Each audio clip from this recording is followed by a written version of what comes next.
আবৃত্তি শিল্পী।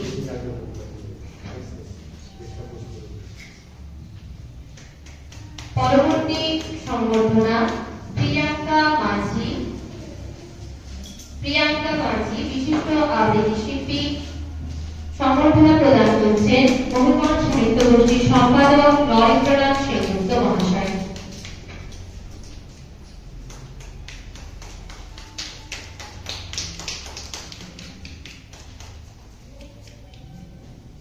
পরবর্তী সংবর্ধনা প্রদান করছেন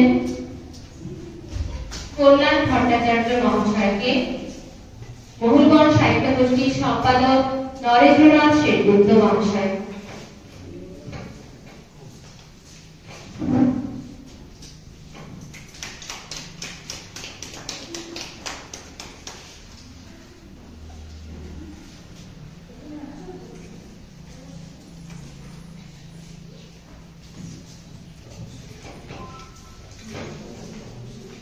পরবর্তী সংবর্ধনা প্রদান করবেন আজকের অনুষ্ঠানের আহ্বায়ক কবি ও সঙ্গীত শিল্পী জগৎ মিশ্র মহাশয়কে।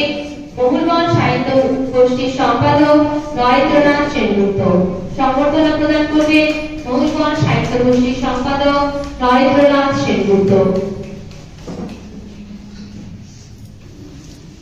আমি চিত্রাঙ্গদা রাজেন্দ্র নন্দিনী, হয়তো পড়িবে মনে সেই একদিন সেই সরোবর তীরে শিবালয়ে দেখা দিয়েছিল এক নারী, বহু আবরণে ভারাক্রান্ত করি তার রূপহীন তনু।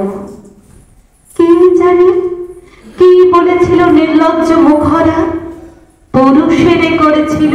ষষ্ঠ বর্ষপূর্তি উপলক্ষে আসানসোল শহরের এই যে প্রাণকেন্দ্র যেটি ডিস্ট্রিক্ট লাইব্রেরি, সেখানে অনুষ্ঠান করতে পারছি। ফলে যারা যারা নেপথ্যে রয়েছে, চন্দ্রশেখর বাবু, কৃষ্ণেন্দু বাবু, জহর মিশ্র, প্রত্যেককেও ধন্যবাদ।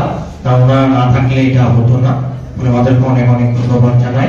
আমরা এই পর্বে একদম শেষ যিনি কবি রয়েছেন তাকে এবার আমরা মঞ্চে ডাকবো, তার কবিতা শুনবো। তারপরে আমরা অনুপ্রেরণা আবৃত্তি যে সিভিক কুলটি যারা এসেছেন তাদেরকে আমরা মঞ্চে ডাকবো।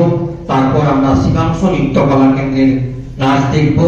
তারপর আমাদের একটি একক সঙ্গীতে রয়েছে সুস্মিতা মিত্র। তারপর মুক্ত বিহঙ্গের টিম রয়েছে।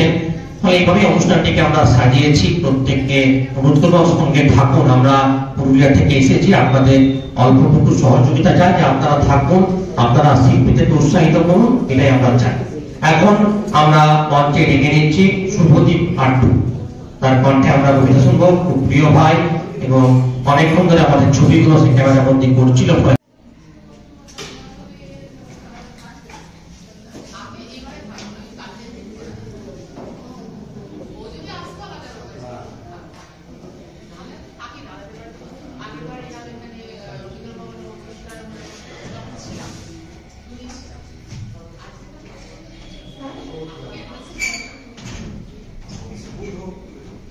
Hello.